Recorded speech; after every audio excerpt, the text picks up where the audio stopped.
Hello. We want to look at chapter 5. Chapter 5 is on oscillators. So let's begin. So basically, before we start the chapter, let's just generalize. What is oscillating? Oscillating is something that revolves or maybe that cycles.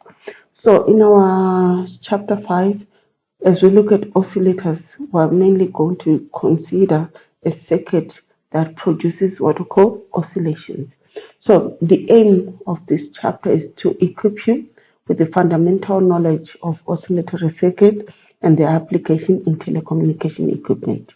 So you will see as we move on with our chapters, we're going to be applying these circuits that we have already covered in these first few chapters. So for our objectives, we should be able to define oscillation, state the basic function of an oscillator, and most importantly, should be able to know the conditions for oscillations. Also, you should also be able to identify an oscillatory circuit and name them, and also explain the function of each and every component in an oscillatory circuit. So let's look at our introduction. Here we are being given our sine wave. So an oscillator, some oscillators produce this signal. So what you should know about the signal, we've got what we call the amplitude. This is the amplitude of that signal. We also have what we call the wavelength, which is the distance between one peak to another peak, or the time taken for a complete cycle. That's what we call the wavelength. So let's dive in. An oscillatory circuit that produces a continuous signal of some type without the need of an input. So here we're just being told that an oscillator is a circuit that produces a signal. For example, this is the signal without an input, as we will later see in our diagrams. So the input, or what we call the input, is basically a feedback signal from that circuit. So an oscillatory circuit that produces a repetitive signal is a circuit that produces a repetitive signal from a DC voltage. So as you see, we need a DC to power our oscillator, and that DC signal is going to be used to produce oscillations. An oscillator is a waveform generator. It produces waveforms. A waveform generator is an electronic circuit designed to produce an alternating EMF of non-frequency and waveform. So the oscillator should be able to produce a signal that is known, for example, a sine wave, a square wave, a triangular wave, and so on. So here we are also being reminded an oscillator is an electronic circuit that generates that periodic waveform. So here we've got a block showing us an oscillator. We have our DC supply, and then at the output we can either have an alternating, a sine wave, a square wave, a sawtooth wave. Other types, we've got the rectangular wave, but in our case for this chapter, we're only going to cover oscillators that produces a sine wave. So the type of oscillator, we've got LC oscillators. From the term LC, the inductor, capacitor, oscillators. So we're going to focus on the Hartley and the Colpitts Oscillator. Then we've got RC oscillators. Our syllabus requires us to learn about the Wein-bridge oscillator. Then we've got crystal oscillators. For crystal oscillators, they use a quartz crystal to produce oscillation. And then there are other type of oscillators known as relaxation oscillators, which are not covered in this module. So let's look at LC oscillators. LC oscillator require what to call an LC tank. We already looked at an LC tank when we looked at amplifiers. So an LC tank is basically an inductor and a capacitor in parallel. The LC oscillator are widely used to generate high frequency wave. A tank or oscillator circuit is a parallel form of inductor and capacitor element. So from the properties of an inductor and capacitor, we use what we call the resonant frequency that will produce or give us the desired frequency. So this is an LC tank. We've got a capacitor and inductor connected in parallel. So now we're going to explain how an LC produces oscillations, how an LC tank produces oscillations. So let's dive in. So here we're given a capacitor. If a capacitor is connected across a DC source, it charges to the potential equal to the potential of that DC source. So the parallel plates of a capacitor, the first plate which is connected to the positive end is positively charged, and the other plate which is connected to the negative terminal is negatively charged, as you can see on this diagram. So as you charge, this plate becomes positive, this one becomes negative. If this DC source was 10 volts, this capacitor will also charge to 10 volts. So a capacitor is charged with a DC source having the polarities. Upper plate becomes positive and the lower plate becomes negative, as shown by the diagram. So now consider that this capacitor, the charged capacitor, if you remove that capacitor from that circuit, it remains charged unless you connect it across a load whereby it can discharge. But now we're saying let's just take that capacitor as charged as it is, and then we want to connect it across an inductor as shown here. So this is the charged capacitor. We now connect that charged capacitor across this inductor L, and we put a switch in that position. So what should happen here is that when we close the switch, the capacitor should discharge through the inductor. When the switch is closed, electron current flow or electrons move from the positive plate to from the negative plate to the positive plate. So our movement of electrons will be in this direction. But conventional current flow, the current flow will be in that direction. But our electrons will be moving from this plate in this direction when we close the switch S. Therefore, the energy stored or strength of the electric field in the capacitor decreases. So when this capacitor is connected across this, it discharges the charge that would have occurred in the first scenario. The current flowing through the inductor induces an EMF which opposes electron flows through it. This current flows set up a magnetic field around the inductor, thereby it starts storing magnetic energy. When the capacitor is fully discharged, current or electrons flow through the coil becomes zero. At this time, the magnetic field has maximum value and there is no electric field. So basically what we are saying here is that the capacitor will discharge through the inductor. As it is discharging, the inductor builds up a magnetic field shown by these lines. This represents magnetic field. And also, you should take note of this point. The current that is flowing induces an EMF in this inductor. This EMF will oppose the flow of current. So meaning that the EMF that will build on this inductor will have an opposite polarity, whereby this plate, this point, the lower point will be positive and the upper point will be negative. So it builds an EMF.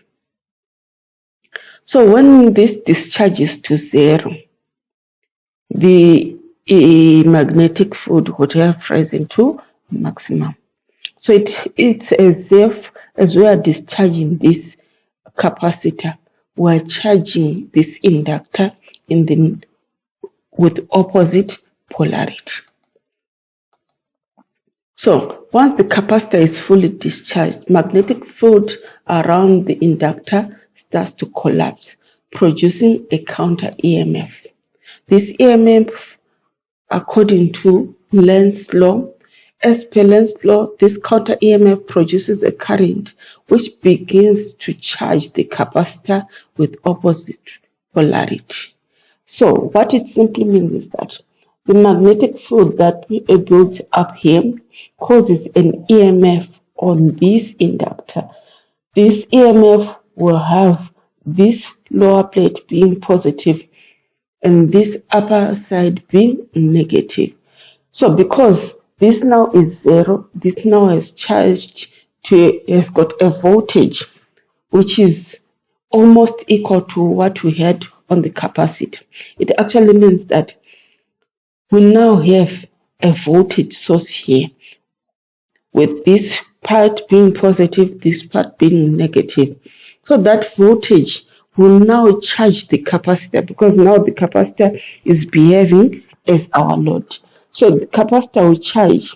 This plate will now become positive and this plate will now become negative because of the potential now being produced by this inductor. Remember, we said now for this inductor, this part is now positive, the part is now negative. So the capacitor will charge accordingly. This plate connected to the negative side will charge negatively, and then this one will charge positively because of Lenz's law. So when the capacitor is fully charged in the opposite direction, the magnetic energy is converted into electric energy in the capacitor. So the magnetic energy now falls to zero. So now the inductor is at zero, the capacitor is fully charged. At this instant, the capacitor again discharges in the opposite direction from what it did in the first direction. Once again, the capacitor is fully discharged, the process will continue. So we're simply saying that this part of the capacitor was now positive. It means now electrons were moving from B to A. As they're moving from B to A, and a voltage is actually created through the magnetic field of L, whereby this part connected to the negative will then be positive and this one will be negative. And then again, the process continues. When this capacitor is zero, this inductor will be at maximum. It charges the capacitor again. And when the inductor is at zero, the capacitor will be at maximum. The capacitor returns the voltage to the inductor, and so on and so on. So because these components are not perfect, these wires are not perfect, they introduce a resistance that causes our voltage to die down. So it will oscillate, but producing what we call a damped oscillation. This damped oscillation is as shown here. We have got the first maximum, and then as you can see, the amplitude is dying away until we have zero. So I'm going to illustrate this also using a practical circuit that I have simulated using Proteus. So let's look at Proteus.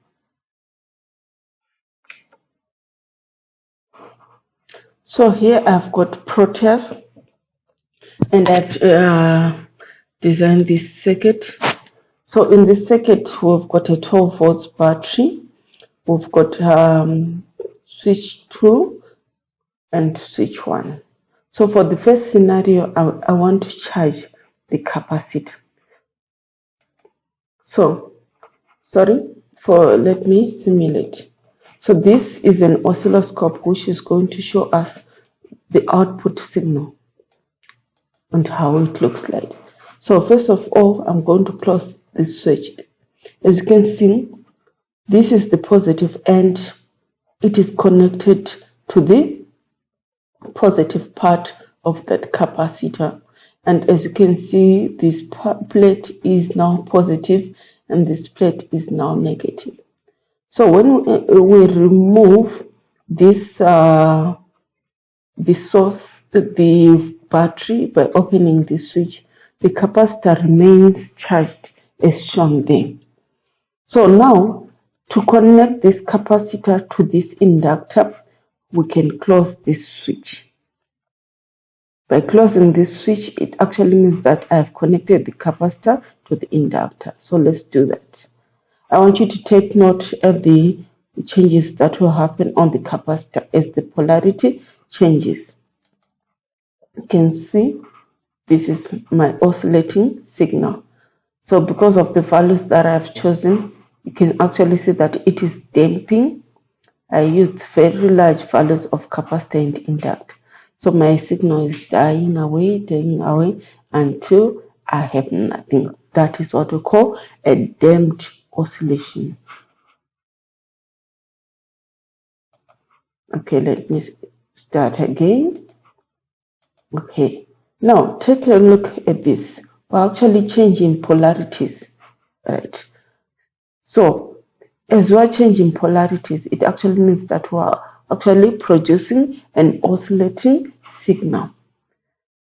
And because there is nothing to feed back the lost energy, our signal will die away, as shown on this diagram. Again, let's charge our capacitor to maximum, open the switch, and then oscillations. Oscillations okay, oscillations okay, until the signal dies down. So that's all about this LC circuit.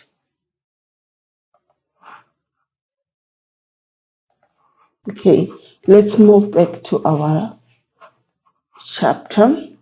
So the frequency of oscillation at a particular combination of capacitor inductor will produce a resonant frequency. That resonant frequency is the frequency in which the inductor and capacitor will oscillate, and it is given by this formula. So when you change your inductance or capacitance, you also change your frequency of oscillation. So the circuit will be designed in such a way that the choice of capacitor and inductor will determine the frequency of oscillation for that oscillator. So the sustained oscillation can be obtained by providing supply energy to L and C. So what we're going to do is that we have seen that yes, a capacitor and an inductor can produce oscillations, but we want to see how we can be able now to sustain the oscillation so that they do not die away. We need something that will boost our energy. So in this case, we are going to use an amplifier. So the principle of operation now.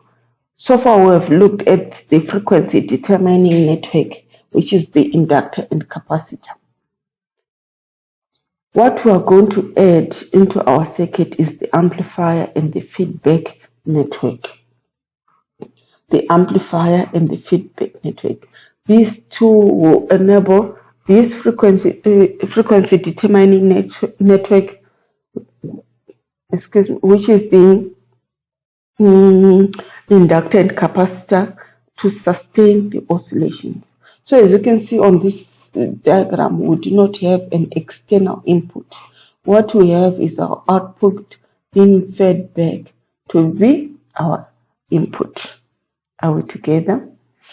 So Now, an oscillator is an electronic circuit designed to produce an alternating EMF.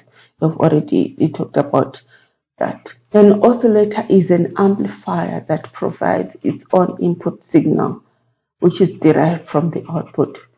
It's just a circuit that gets the input from the feedback. So the feedback here, we're going to take a portion of the output voltage, which is beta. That portion of the output voltage is beta V out. So beta is the fraction of the output voltage that we are going to feed back to the input. This now becomes our input to this circuit. So V in is equal to beta V out. V in is then equal to beta V out. I've removed in a small error that was here. So V in is equal to beta V out. So we are simply saying that we do not have an input. What we are now going to consider as the input is a small fraction of the output that will feed back, where beta is the fraction of the output voltage that we are feeding to the input of the amplifier. The amplifier has got a gain given by A. So we're going to derive a mathematical expression. Beta is the fraction of the output voltage fed to the input. If the voltage gain is AV or A in some cases, the output voltage is AV V in. The output voltage becomes AV V in. So here we are simply saying that V in is what we are feeding to this amplifier. V in is what we are feeding to this amplifier. So at the output of this amplifier, we are going to have a gain A times V in. We are going to have a gain A times V in. Amplifying this input voltage gives us the gain times V in, which will be what will feed to the output.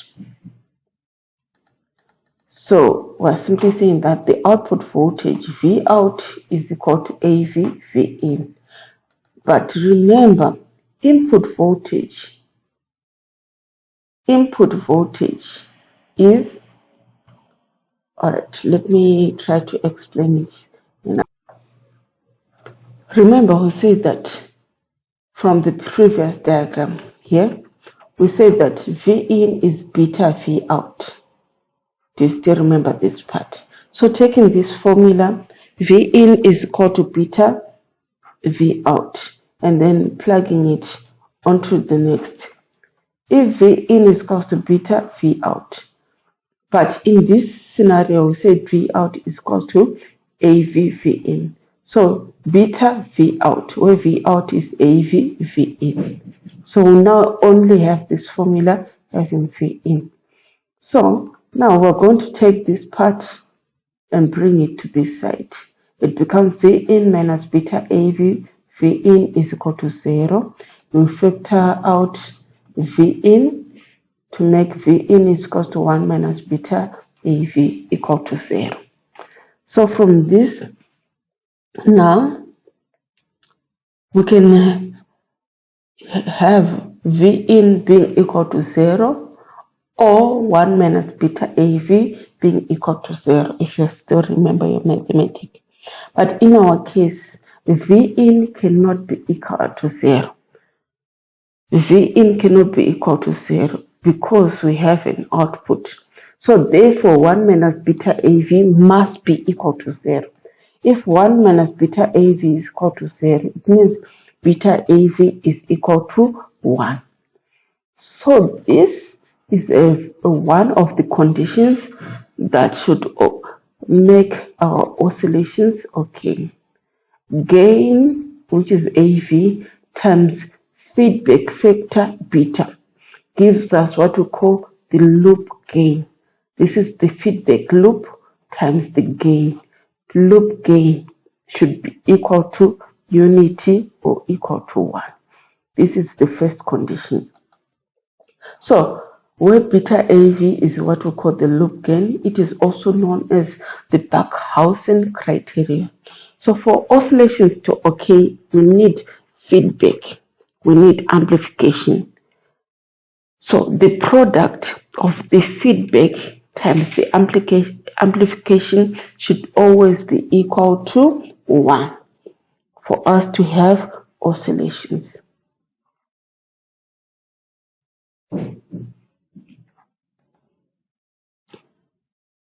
Hence, loop gain must be unit. And then another condition for oscillations to occur, the total phase shift or the loop gain must be 0.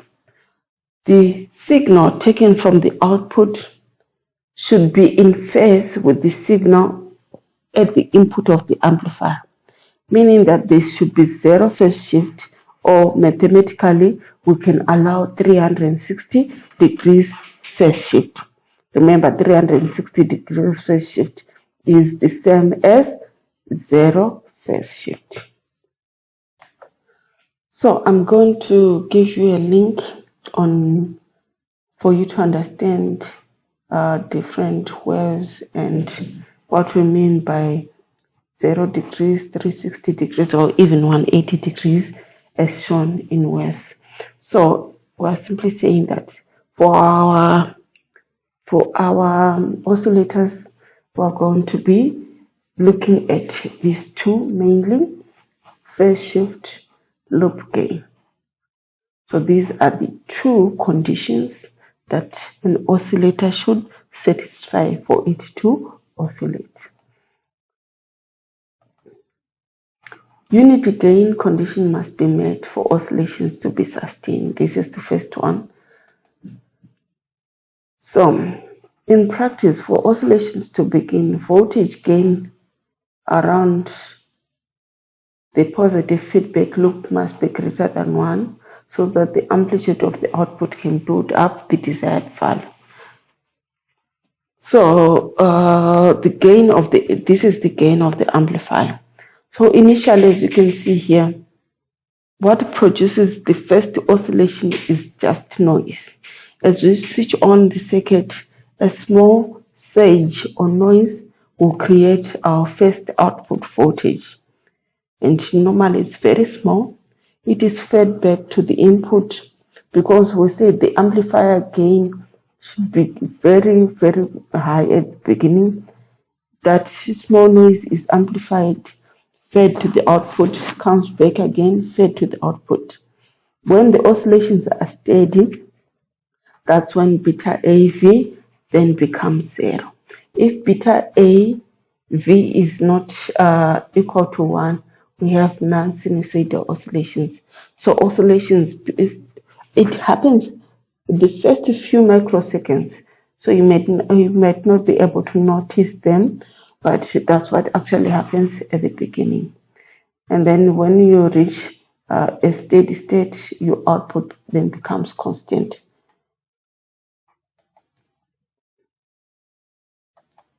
So this is the first one for oscillations to occur. So here we've got an oscillator circuit. We're going to explain how it operates. This is an oscillator. As you can see, we do not have an external input. What we only have here is a battery connected, and we've got our ground. So we've got our voltage here connected.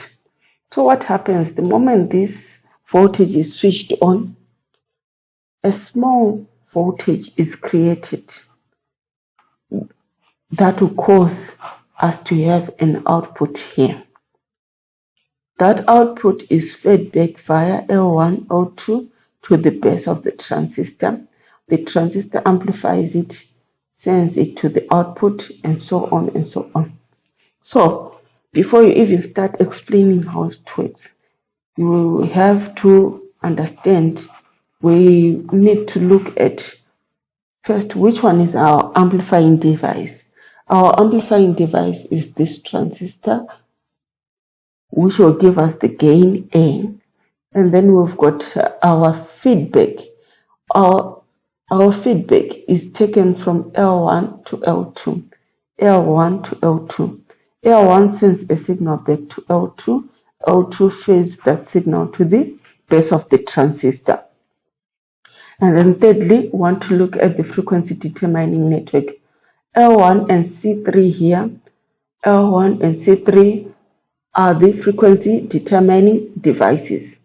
So what it simply means that the frequency of oscillation is equal to 1 over 2 pi root L1 C3. So as you can see, C3 is also a variable, meaning that you can actually vary the frequency of oscillation. So now let's begin. The frequency determining tuned circuit is connected in series with the collector. So this is the frequency determining. Then we've got these resistors R1, R2, and R3. They are biased for biasing this transistor. Like I always say, in order for your transistor to operate, it can operate in 3 regions: the cutoff, the active, and the saturation region. So in order for it to operate properly, it should be properly biased. So this resistor biased that transistor so that it can ever operate in one of those regions. So these are for biasing the transistor from your basic electronics. And then we also have capacitor C1. These are decoupling components, and C2. And then we've got the variable capacitor C3. It is part of the frequency determining network. Variable capacitor C3 tunes the circuit to oscillate at the desired frequency. By changing C3, you can change the frequency of oscillation. And then C4 is a DC block, or what we call an output coupling capacitor. It couples our oscillatory signal to the output. So now, in terms of operation, when the collector supply voltage is switched on, this is the collector supply voltage. When it is switched on, we have what we call a surge DC current that will cause a minute oscillatory current to flow. A very small current. Remember, we said that there is a small current, and then that small current will be fed back, amplified until it reaches steady state. This current flows in inductor L1 and induces an EMF into L2. This voltage is then applied to the base of the transistor. The transistor introduces the first 180 degrees phase shift. Remember, the second condition for oscillation is that we should have 360 degrees phase shift.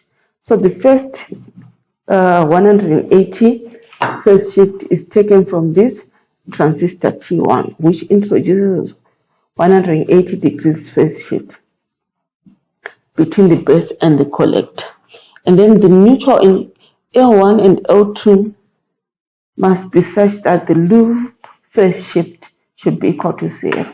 What it simply means is that the polarity of L1 is that if this part is not, this part is also not for inductor L2, meaning that there is 180 degrees phase shift between L1 and L2. So there are 2 scenarios.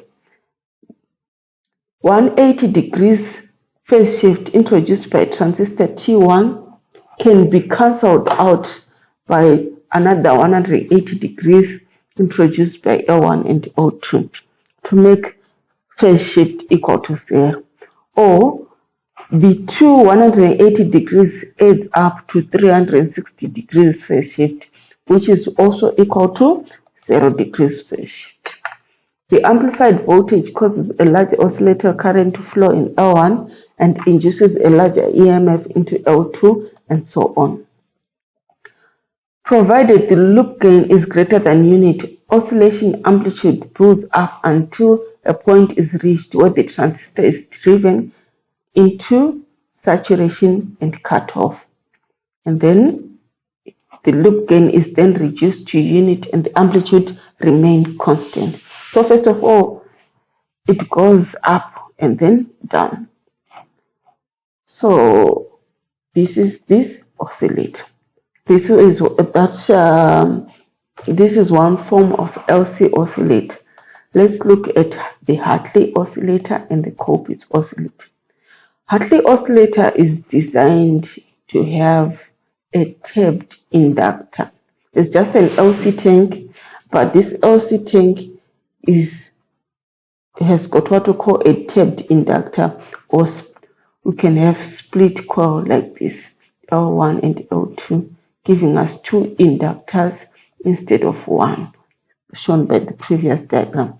So this is a Hartley oscillator. It has two inductors, or a split inductor, or a tapped coil. So this is the Hartley oscillator. Like we did with that other circuit, first of all, we need to identify the amplifying device.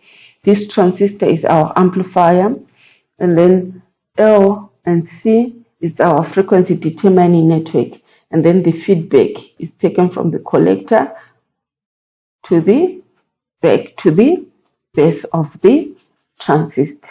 So we've identified the feedback loop.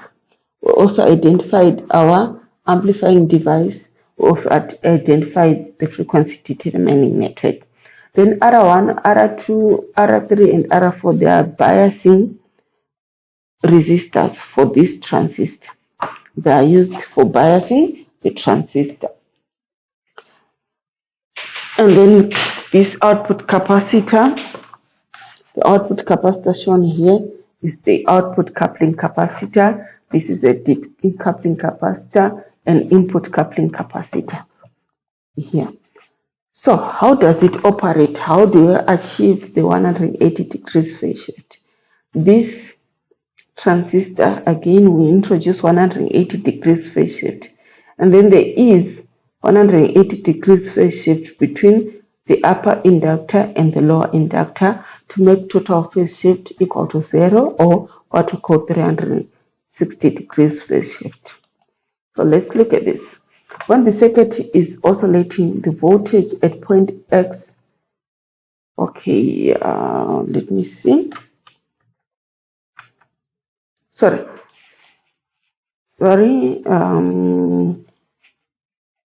this is point X, Y, and Z. So let's take note of these points. So here says when the circuit is oscillating, the voltage at point X relative to Y is 180 degrees out of phase, which is what we're saying, that the two inductors introduces 180 phase shift difference. And then at the frequency of oscillation, the impedance of the collector load resistive increases. All right. There is 180 phase change between the base and the collector. So we've got the first 180 degrees phase shift being introduced by the inductance, the two inductance here. So meaning there is 180 degrees phase shift at this point. And then the other 180 degrees is coming from this transistor between the base and the collector. So that's all about the 360 degrees phase shift, or what we call 0 degrees phase shift. So again, it explains the loop back. The amount of feedback depends upon the position of tapping. So to control the fraction of feedback beta, you actually vary the tapping point of the inductor. So again, this is explaining the function of R1, R2, and so on. So that's with the Hartley. Then we have what we call the Colpitts. The Colpitts is almost similar to Hartley, but the only difference is that instead of a tapped inductor, we've got two capacitors as shown there. We've got two capacitors, C1 and C2, and one inductor. So the Colpitts has got two capacitors, the Hartley has got two inductors. Otherwise, the operation is just the same. So with the Colpitts, we've got the transistor again, which is our amplifying device. The feedback loop is that one.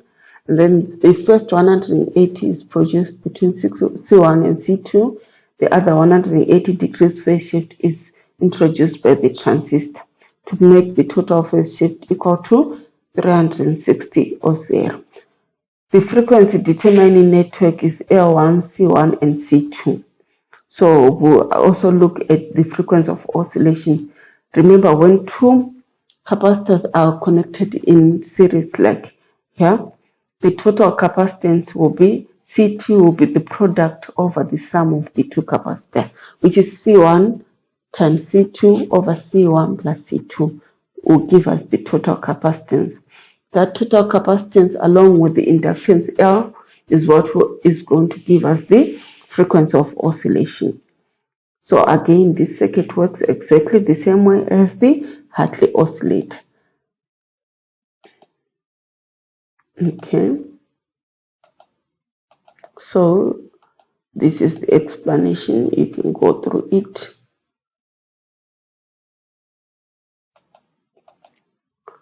The frequency of oscillation, like I said, is equal to 1 over 2 pi root O C total, where C total is the product over the sum of the two capacitors. Let's move on to what we call RC oscillators. RC oscillators use the resistor and capacitor combination. So we're going to look at the Wein-bridge oscillator. The Wein-bridge oscillator. So what do we call the Wein-bridge? This combination of the parallel resistor capacitor and series resistor capacitor connected together is what we call the Wein oscillator. The Wein-bridge. This is the Wein.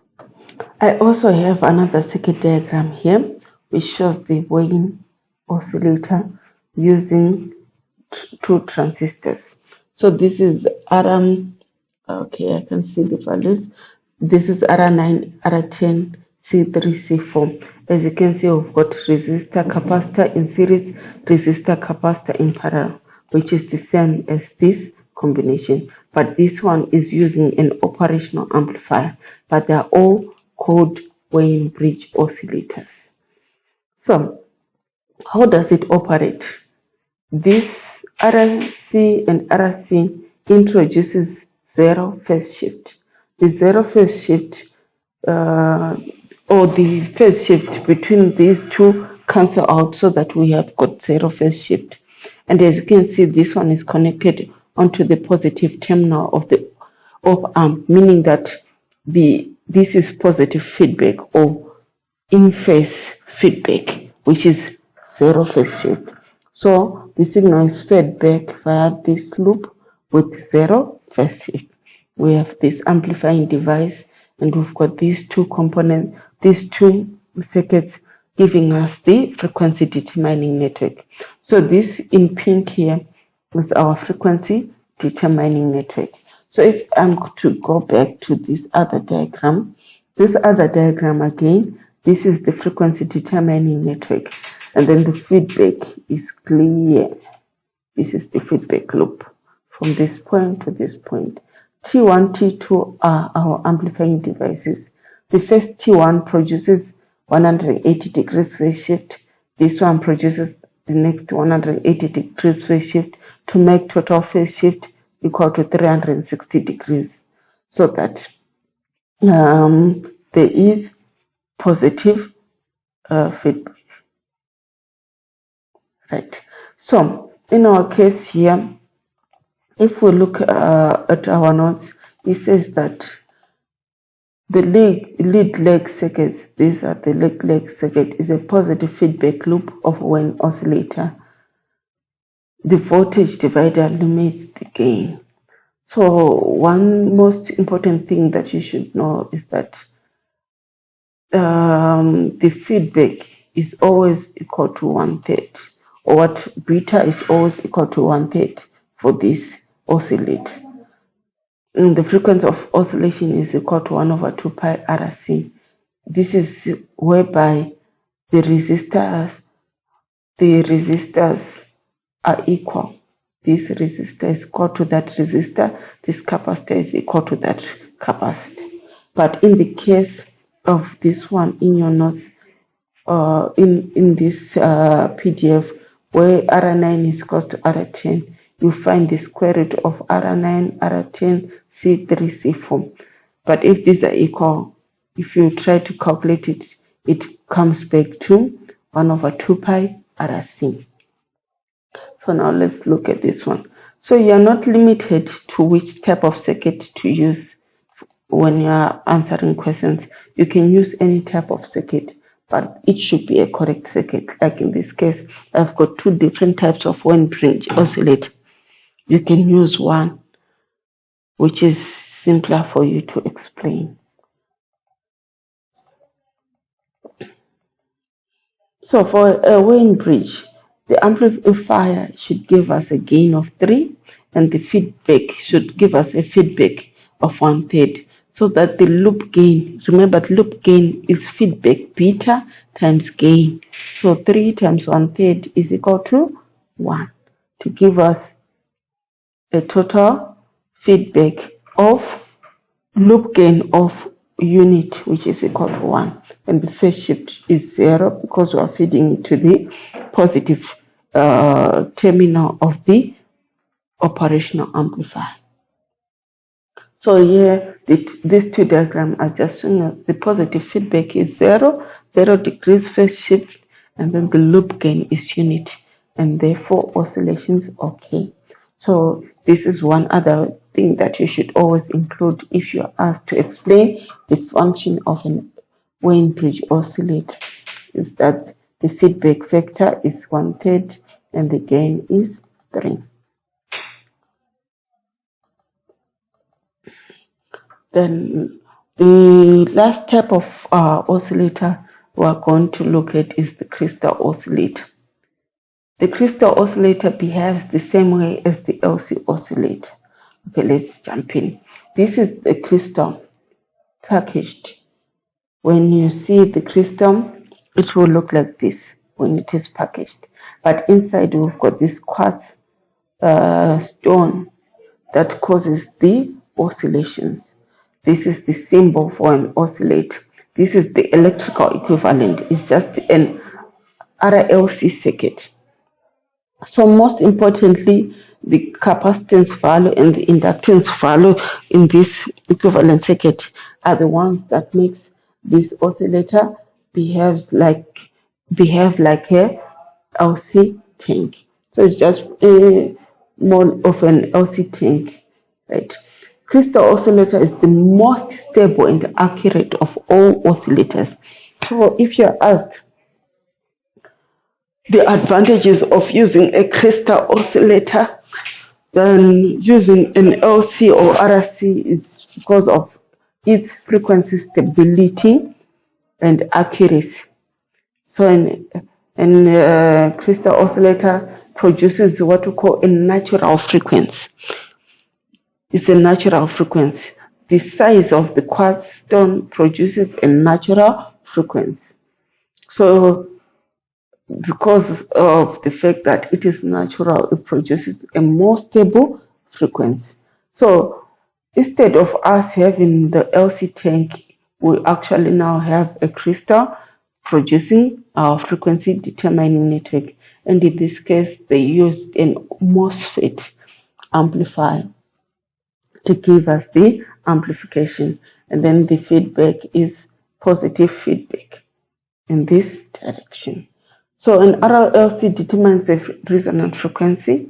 The oscillator will oscillate at this frequency. So this RLC circuit will give us that resonant frequency for us to obtain the oscillation. Again, it is important for you to take note of this capacitor CC. CC can be used to increase or to increase the capacitance, whereby if you want to vary the frequency of oscillation, we can actually have CC being variable for us to be able to vary the frequency of oscillation. CC also becomes part of the frequency determining network because its capacitance actually contribute to the frequency of oscillation. So that's all you need to know. So for summary, the most important thing is that the loop gain should be equal to 1 and the phase shift should be equal to 0 degrees or 360 degrees. So this is the end of our chapter. If there are any questions, please feel free to ask your questions. Thank you.